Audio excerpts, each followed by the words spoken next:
Selamat datang kembali di channel favorit Anda, SMC Media Visitama. Sebuah channel yang akan mengajak Anda terus berjalan untuk menelusuri jejak kejayaan leluhur Nusantara.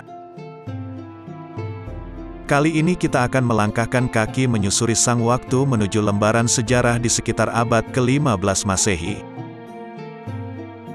Tepatnya pada saat Laksamana Cheng Ho melakukan perjalanan dari negeri Cina menuju wilayah Nusantara.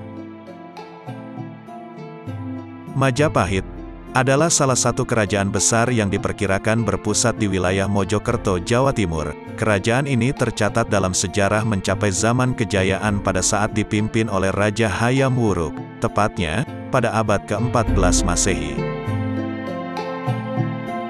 Menurut Kitab Negara Kertagama, daerah kekuasaan Majapahit tercatat cukup luas, meliputi wilayah Pulau Jawa, sebagian Pulau Sumatera, Pulau Kalimantan, Semenanjung Malaya, sebagian Filipina, Sulawesi, Kepulauan Sulu dan sebagian wilayah timur Nusantara.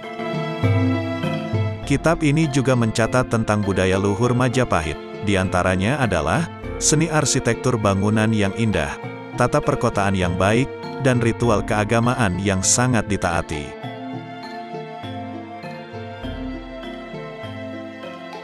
Kemegahan Majapahit tidak hanya dicatat oleh para pujangga dan kaum intelektual Nusantara. Akan tetapi catatan penting tentang Majapahit juga dibuat oleh para penjelajah dan saudagar dari mancanegara. Di antaranya adalah para pedagang dan penjelajah dari negeri Cina bernama Ma Huan. Ma Huan dikenal sebagai juru tulis dan penerjemah resmi yang mendampingi Laksamana Cheng Ho, yakni seorang penjelajah laut dari Cina yang melakukan ekspedisi ke berbagai bandar perdagangan dunia. Cheng Ho menjalankan ekspedisinya antara tahun 1405 hingga tahun 1433 Masehi.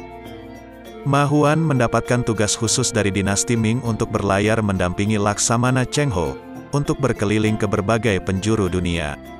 Salah satunya adalah ke Majapahit. Kisah perjalanannya kemudian ditulis secara lengkap dalam sebuah buku berjudul Ying Yai Seing Lan. Secara istilah, judul buku itu diartikan sebagai sebuah catatan tentang pemandangan pantai-pantai dan samudra yang indah. Ying Yai Seing Lan adalah sebuah naskah yang di dalamnya banyak memuat catatan perjalanan yang dilakukan Laksamana Cheng Ho. Buku ini dianggap sebagai salah satu catatan penting yang menceritakan tentang Majapahit. Meskipun ini adalah bukan catatan resmi dari kerajaan Tiongkok, akan tetapi ini adalah sebuah catatan pribadi yang pernah ditulis oleh Ma Huan. Catatan Ma Huan ini adalah sebuah sumber informasi sejarah yang sangat berharga, karena berisi tentang pola kehidupan sehari-hari di wilayah Sumatera dan Pulau Jawa. Khususnya gambaran tentang suasana pada masa akhir kerajaan Majapahit. Ketika tiba di Majapahit, Ma Huan menggambarkan kebudayaan dan kehidupan sehari-hari penduduk yang menetap di ibu kota kerajaan, yakni pada masa-masa akhir pemerintahan Raja Hayam Wuruk. Berikut ini adalah berbagai hal yang dicatat Ma Huan tentang Majapahit. Majapahit udaranya panas terus-menerus seperti halnya musim panas di negeri Cina.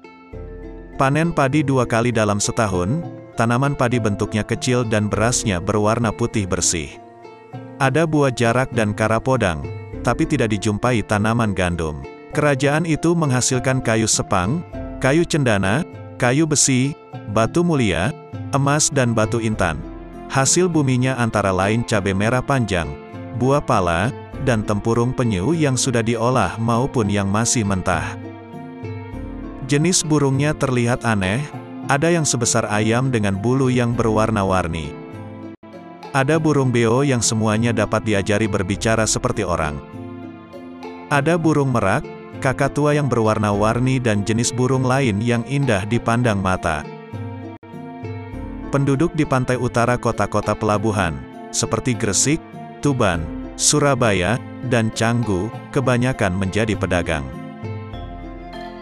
Kota pelabuhan pesisir pantai, banyak dikunjungi para saudagar mancanegara, seperti dari India, Arab, Cina dan Semenanjung Melayu.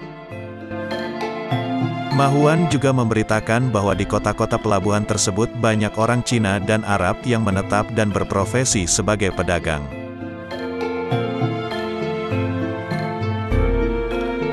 Para pedagang pribumi umumnya sangat kaya. Mereka suka membeli berbagai batu perhiasan yang bermutu, seperti barang pecah belah dari porselen Cina, dengan gambar bunga-bunga berwarna hijau. Mereka juga membeli minyak wangi, kain sutra dan katun yang berkualitas, baik dengan motif hiasan ataupun yang polos. Alat pembayaran resmi adalah jenis uang tembaga kerajaan Majapahit. Akan tetapi uang jenis apapun dapat digunakan sebagai alat tukar di Majapahit. Selanjutnya, laporan Ma Huan menyatakan bahwa ibu kota Majapahit berpenduduk sekitar 200-300 keluarga. Penduduknya telah memakai kain dan baju yang bagus. Kaum lelaki berambut panjang yang diuraikan, sedangkan perempuannya bersanggul. Setiap laki-laki, mulai dari yang berumur 3 tahun ke atas, dari golongan orang kaya atau orang kebanyakan, memakai keris dengan pegangannya yang diukir indah. Pegangannya terbuat dari emas, cula badak, atau gading. Ma Huan juga menulis tentang istana kerajaan atau kota raja, yang mempunyai tembok setinggi 3 cang atau 3 tombak. Kurang lebih, tingginya berukuran sekitar 10 meter, dan luasnya sekitar 20 paces atau berukuran lebih dari 300 meter.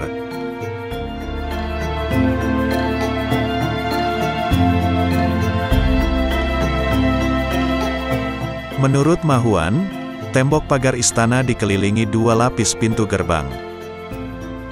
Pintu gerbang yang pertama adalah berfungsi sebagai pintu masuk menuju keraton.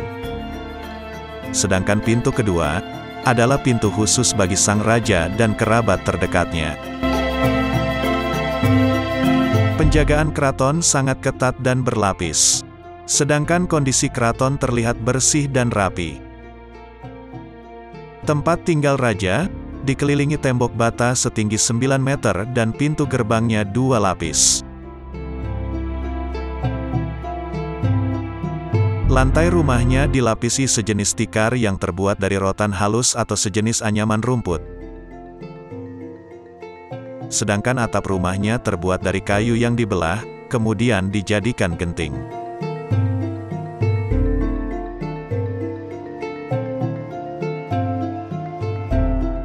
Raja tidak mengenakan tutup kepala. Kadang raja memakai hiasan kepala terbuat dari dedaunan dan bunga emas.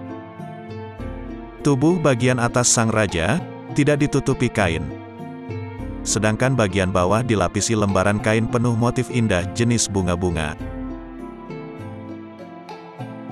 Raja juga memakai sarung. Untuk mengencangkan kain sarung yang dipakai, digunakan potongan kain halus yang ditalikan pada bagian perut. Kain semacam ini disebut selendang. Sang raja juga terlihat tidak menggunakan alas kaki. Ma Huan juga menulis, hal menarik yang dilakukan Raja Majapahit ketika itu adalah naik gajah atau naik kereta yang ditarik sapi. Kemudian raja juga memakai 1 atau 2 pisau pendek yang disebut pulak atau badik.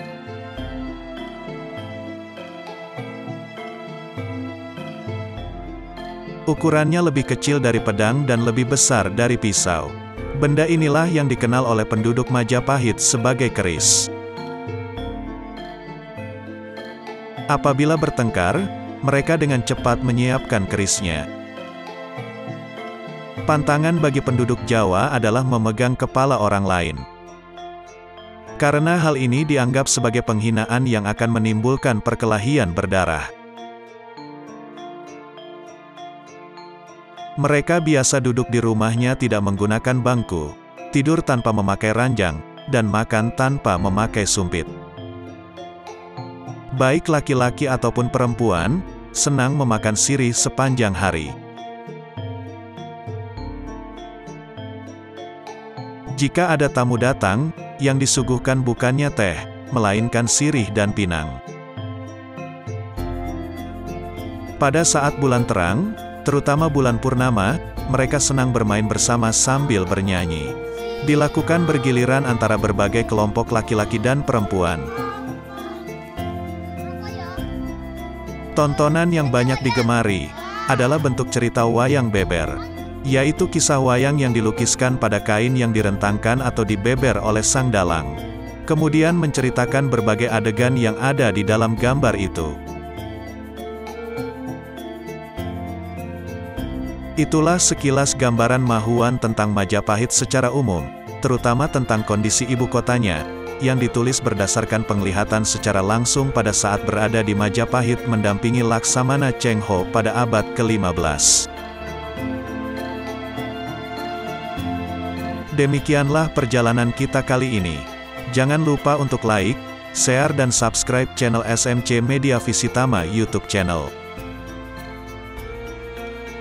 agar kita dapat berbagi cerita tentang kejayaan leluhur Nusantara, dan dapat mengambil nilai-nilai positif yang ada di dalamnya. Terima kasih dan sampai jumpa dalam perjalanan berikutnya.